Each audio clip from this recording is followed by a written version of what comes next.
Dans l'objectif de créer la plus grosse base de données d'intégrales sur YouTube, je me suis donné comme défi de calculer 100 intégrales en un mois.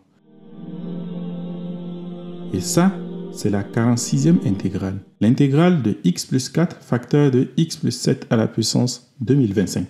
Et comment est-ce qu'on peut calculer ça? On peut utiliser par exemple la méthode d'intégration par partie.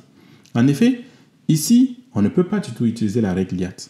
Parce que la règle LIAT, elle nous dit si jamais on a deux familles de fonctions qui apparaissent dans notre intégrande, soit des fonctions logarithme, inverse trigonométrique, algébrique, trigonométrique ou exponentielle, alors on sait quelle fonction est-ce qu'on doit dériver et laquelle est-ce qu'on doit intégrer.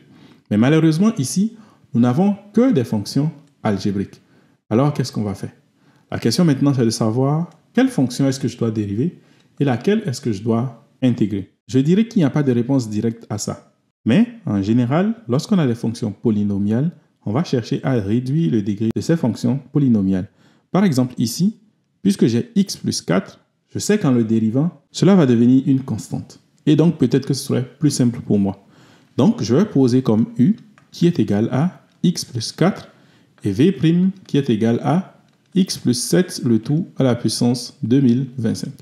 Alors, comment est-ce que je dérive alors u', cela va me donner tout simplement 1 et v, cela va me donner quoi?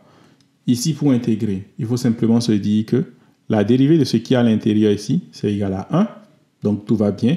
Cela revient simplement à écrire 1 divisé par 2026, facteur de x plus 7 à la puissance 2026.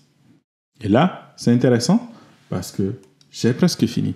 En effet, si je veux calculer cette intégrale, l'intégrale de x plus 4 facteur de x plus 7 à la puissance 2025 dx, je peux dire alors que c'est égal à u fois v.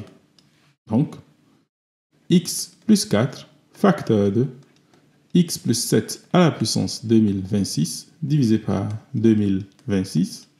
Ensuite, moins l'intégrale de le produit de ces deux, c'est-à-dire 1 divisé par 2026 facteur de x plus 7 à la puissance 2026 dx.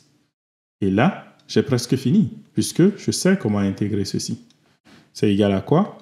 Cela va me donner simplement 1 divisé par 2026, facteur de x plus 4, facteur de x plus 7, à la puissance 2026, moins 1 divisé par 2026 fois 1 divisé par 2027, facteur de x plus 7 à la puissance 2027, plus une constante. Et ça, c'est le résultat auquel on s'attendait.